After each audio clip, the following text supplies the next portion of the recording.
Okay, standard 12th, lesson number 2, right.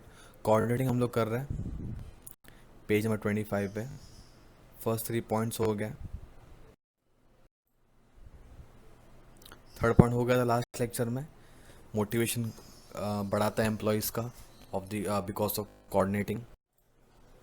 Next is optimum utilization of resources. जो भी resources है, मैंने resources के का भी एक लेक्चर सेपरेट लिया है कि रिसोर्सेज कौन से होता है। फिजिकल रिसोर्सेज है, लैंड, रॉ मटेरियल है ना। ह्यूमन रिसोर्स है जो बहुत इंपॉर्टेंट रिसोर्स है। और नेक्स्ट इज फाइनेंशियल रिसोर्स, मतलब मनी बेसिकली, राइट। तो इन सबका रिसोर्स, ये जो सब जो रिसोर्सेज है, ये इसका ऑप्टिमम यूटिलाइजेशन होना चाहिए। ऑप्टिमम मतलब क्या होता है, जितना भी रिसोर्सेज अवेलेबल है, ऐसा नहीं कि आप बहुत सारा यूज़ करो और उसमें से आधा वेस्ट करो, नहीं। जितना भी रिसोर्सेज है उसका पूरा इस्तेमाल करना, that is known as optimum utilization of resources. ठीक है, right. Managers try to integrate all the resources systematically. It helps in utilizing all the available resources at its optimum level. Coordination also helps to minimize the wastage of resources and control the cost of the work. अगर आप resources का सही इस्तेमाल करते हैं तो आप अपना कॉस्ट कम करते हैं, वेस्टेजेस कम कर रहे हैं ना आप, तो आपका खर्चा भी कम हो रहा है। खर्चा कम होगा तो indirectly profit will increase, right. अभी रिसोर्सेज ऑप्टिमम यूटिलाइजेशन कैसे होता है बिकॉज ऑफ कोऑर्डिनेशन। सबको पता है कि कौन सा काम कहाँ कहाँ पे हो रहा है, बिकॉज सब लोग एक दूसरे के साथ में कोऑर्डिनेशन कर रहे हैं, है ना। तो यहाँ पे टाइम, ये भी एक रिसोर्स है, वो वेस्ट नहीं होगा। यहाँ पे किसके साथ में कोऑर्डिनेट करना है, तो उसको उतना ही काम करना है, बाकी का काम कोई और करने वाला है, ये भी पता होता है बिकॉज ऑफ कोऑर्डिनेशन। कोऑर्डिनेशन कर रहे हैं ना आप, तो यहाँ पे टाइम का बचत हो रहा है। यहाँ पे जो काम है जिसके लिए कुछ रॉ मटेरियल लगेगा या फिर कुछ और लगेगा रिसोर्स, जैसे कि पेपर का काम है तो पेपर कम बचेगा। अगर दोनों काम सेम ही कर रहे, कोऑर्डिनेशन ही नहीं है, उसको पता ही नहीं था कि अरे मेरा काम ये भी कर रहा था। तो अगर प्रॉपर कोऑर्डिनेशन होता तो काम का डुप्लीकेशन नहीं होता, मतलब डुप्लीकेट काम नहीं हो रहा था। तो डुप्लीकेट काम अगर होता है तो यहाँ पे क्या हो सकता है, जो भी रिसोर्सेस है उसका वेस्ट हो रहा है ना। आप पेपर अलग से इस्तेमाल कर रहे हैं, आप कंप्यूटर पे काम कर रहे हैं तो बिजली लाइट का बिल बढ़ रहा है। तो ये सब बिना ये सब, अगर ये सब कोऑर्डिनेशन नहीं होता है ना, तो ये सारी प्रॉब्लम्स आती हैं कि कौन सा काम कौन कर रहा है पता नहीं चल रहा। तो एक दूसरे के साथ में जब कोऑर्डिनेशन होता है ना, तो रिसोर्सेज का सही इस्तेमाल होता है और वहाँ पे वेस्टेज नहीं होता, और इनडायरेक्टली यहाँ पे बिजनेस का जो कॉस्ट है, कॉस्ट ऑफ वर्क, ये कम हो जाता है। काम करने का जो खर्चा है ये कम हो जाता है ना। वहाँ पे पैसा भी तो इन्वॉल्व है, अलग रिसोर्सेज है। और यहाँ पे जो ह्यूमन रिसोर्सेज का जो भी टैलेंट और टाइम है, दोनों वेस्टेज होता है अगर कोऑर्डिनेशन नहीं है तो। ठीक है। Achieve organization objectives. और अगर देखो, इसके पहले पॉइंट में क्या पढ़ा कि हम लोग ऑप्टिमम यूटिलाइजेशन ऑफ रिसोर्सेज कर रहे हैं, रिसोर्सेज का optimum utilisation,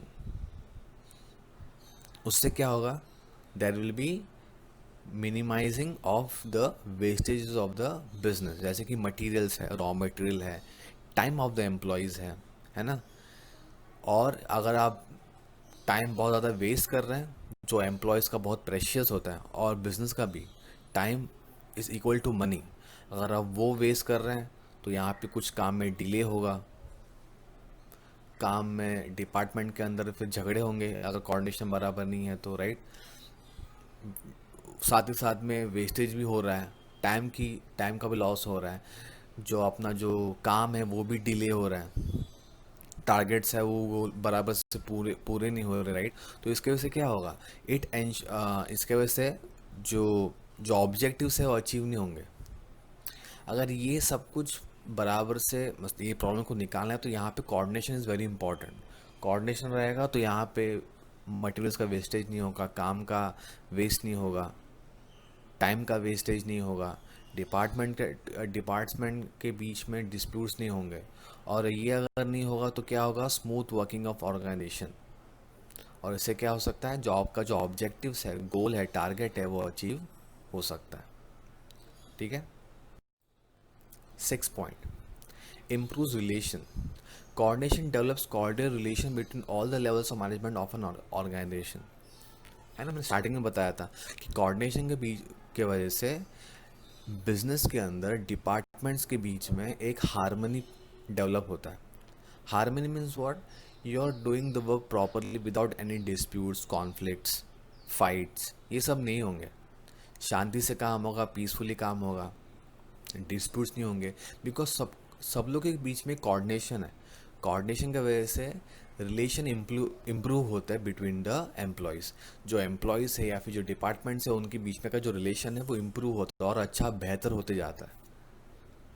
every department depends on functioning of other department, है ना. मैंने इसमें भी ये बात जो था ना इमेज, इसमें भी मैंने बताया कि हर एक डिपार्टमेंट भले ही अलग अलग हो बट वो हर एक डिपार्टमेंट एक दूसरे के साथ में लिंक्ड है. ऐसे कि सेल्स डिपार्टमेंट प्रोडक्शन डिपार्टमेंट में लिंक था, प्रोडक्शन डिपार्टमेंट परचेज पे लिंक पे डिपेंडेंट था, लिंक था, और परचेज और किस पे डिपेंडेंट था? अकाउंट्स पे, है ना. तो सारी डिपार्टमेंट एक दूसरे के ऊपर डिपेंडेंट है. ये एग्जांपल में भी वही बताया कि sale department works according to the production department. Production backs up production होगा तभी तो सेल्स होगा, और production department depends on purchase department. Production department भी परचेज डिपार्टमेंट भी डिपेंडेंट है. प्रोडक्शन तभी होगा ना जब भी परचेज डिपार्टमेंट उतना रॉ मटेरियल परचेज करेगा. तो अगर ये सब प्रॉपरली हो रहा है तो यहाँ पे रिलेशन स्ट्रांग होगा. Coordination helps employees to build strong relation among them and achieve the given targets. अगर रिलेशन अच्छा है तो जो गोल्स है वो भी आसानी से अचीव हो सकता है. Next is leads to higher efficiency. Coordination proper है, टाइम के वेस्टेज नहीं हो रहा है तो कम टाइम में ज़्यादा काम होगा. कोऑर्डिनेशन प्रॉपर है, सबको पता है कि क्या करना है, राइट. रिसोर्सेज का वेस्टेज नहीं हो रहा है तो एफिशिएंसी बढ़ेगा, काम स्पीड होगा, काम में स्पीड आएगा, क्वालिटी भी अच्छी होगी बिकॉज सब लोग अपना अपना काम बराबर से कर रहे हैं. तो वहाँ पे स्पेशलाइजेशन भी आता है. फिर वो हम लोग नेक्स्ट पॉइंट में देखते हैं कि अगर आप काम जो अपना काम है वो बराबर से कर रहे हैं, बार बार कर रहे हैं, तो वहाँ पे क्या होता है, फिर वहाँ पे आप उस काम में एक्सपर्ट भी हो जाते हैं. तो साथ में क्वालिटी भी आएगा, खर्चे भी कम हो रहे हैं बिकॉज आपका टाइम कम वेस्ट हो रहा है, पैसे कम वेस्ट हो रहे हैं, है ना. ऑप्टिमम यूटिलाइजेशन रिसोर्सेज की वजह से, राइट. तो यहाँ पे कॉस्ट कम आएगा तो इनडायरेक्टली यहाँ पे क्या हो रहा है, बिजनेस का एफिशिएंसी यहाँ पे बढ़ रहा है. With the help of optimum utilization of resources and effective integration of resources, the organization can achieve high returns in terms of high productivity. ज़्यादा रिटर्न मिलेंगे, ज़्यादा प्रॉफिट आएगा, ज़्यादा प्रोडक्टिविटी होगी मतलब कम टाइम में ज़्यादा प्रोडक्शन, हायर प्रॉफिटेबिलिटी, ज़्यादा profit as well as reduction in cost. Cost का यहाँ पे रिडक्शन होगा, reduce the cost, right. Thus coordination leads to higher efficiency. Efficiency यहाँ पे बढ़ रहा है बिजनेस का. Improves goodwill.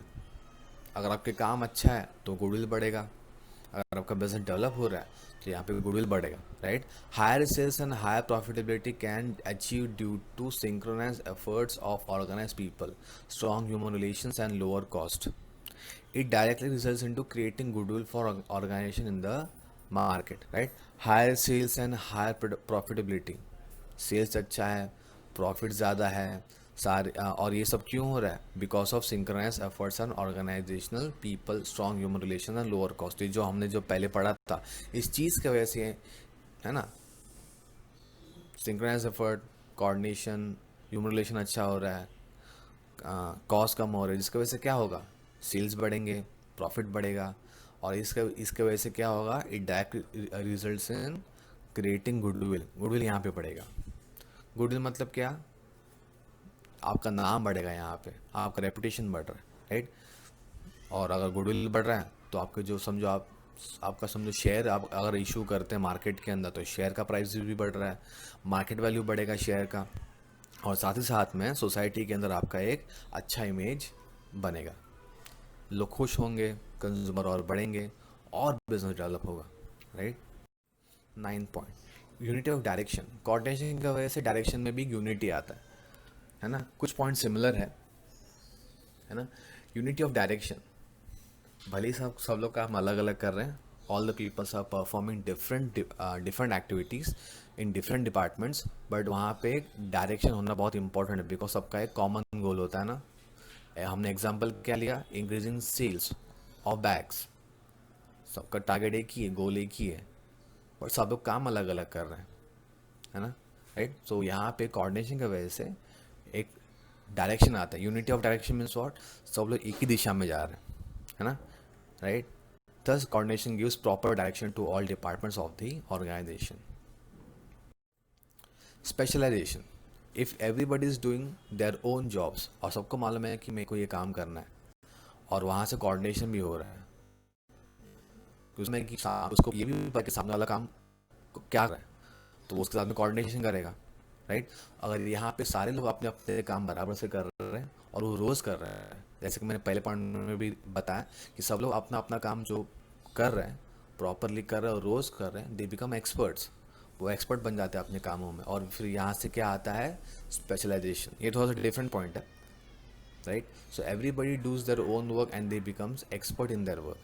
All departments of the organization are headed by experts in their respective fields. और उनके जो डिपार्टमेंट का जो हेड होता है ना, वो भी एक्सपर्ट होते हैं उस फील्ड के अंदर, जो उनके मैनेजर्स होते हैं, right. The specialized knowledge of this departmental head helps managerial decisions. और ये जो एक्सपर्ट लोग हैं डिपार्टमेंट जो हैंडल कर रहे हैं, इसके वजह से अच्छी डिसीजन भी लिए जा रहे हैं, बिकॉज वो अपने काम में एक्सपर्ट है, माहिर है, right. And it leads organization to march towards growth and success in the competitive world of the business. Indirectly this leads to the growth and success of the business in the competitive world.